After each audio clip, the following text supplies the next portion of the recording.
మనం ఇవాళ చూసే వీడియోలో లలిత కుమారి వర్సెస్ స్టేట్ ఆఫ్ యూపీ అందులో ఎలా ఎవిడెన్స్ తీసుకున్నారు మనం కొంచెం డిస్కస్ చేసాము. చాలా చిన్న మ్యాటరే. 2 టైప్స్ ఆఫ్ ఎవిడెన్స్ ఉంటాయని మనకు తెలుసు. కానీ ఇందులో ఏంటిదంటే ఇంకో రకమైన ఎవిడెన్సెస్ కూడా నేను చెప్తాను.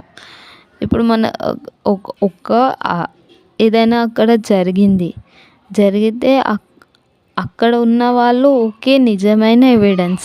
బట్ లేని వాళ్ళు అతని శత్రువులు కూడా ఉంటారు కదా.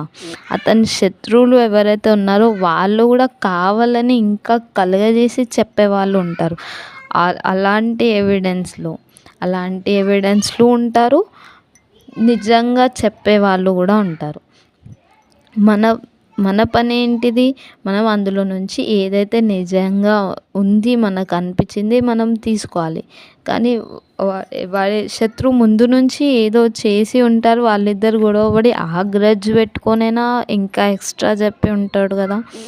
అందుకే విట్నెసెస్ జెన్యూనా కాదా అనేసి ఎలా తెలుసుకుంటారు అనేసి నేను ఈ వీడియోలో చెప్తున్నాను. మన క్రిమినల్ కోర్ట్స్లో అయితే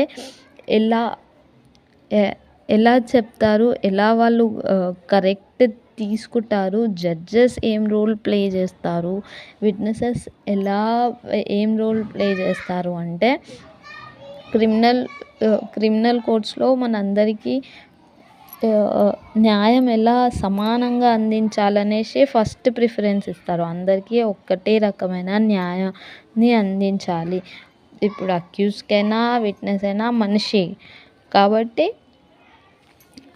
జడ్జెస్ కూడా అక్కడ కట్టుబాటుతోటే ఉంటారు. జడ్జెస్ కూడా ఒక ప్రేక్షకుడే. ఒక విట్నెసెస్ చెప్తుంటే జడ్జి కూడా వినాల్సిందే. ఒక రికార్డింగ్ మెషిన్ లాగా పనిచేస్తాడు జడ్జి అక్కడ. ఇంకా అతను ఏదైతే చెప్తుండో అందులో నుంచి ఆ కేసు ఏదైతే పర్టికులర్ కేసు ఉంది దానికి రిలేటెడ్గా తీసుకుంటాడు. అతను ఎక్కువ చెప్పినా తక్కువ చెప్పినా ఏమాత్రం తీసుకోడు.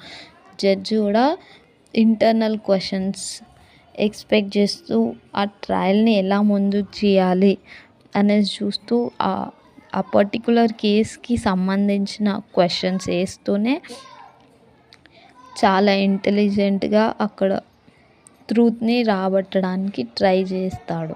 ఆ విట్నెసెస్కి కూడా జడ్జి ఒక ప్రేక్షకుడు లాగానే వింటూ ప్రతి ఒక్కటి రికార్డ్ చేస్తూ ఉంటాడు.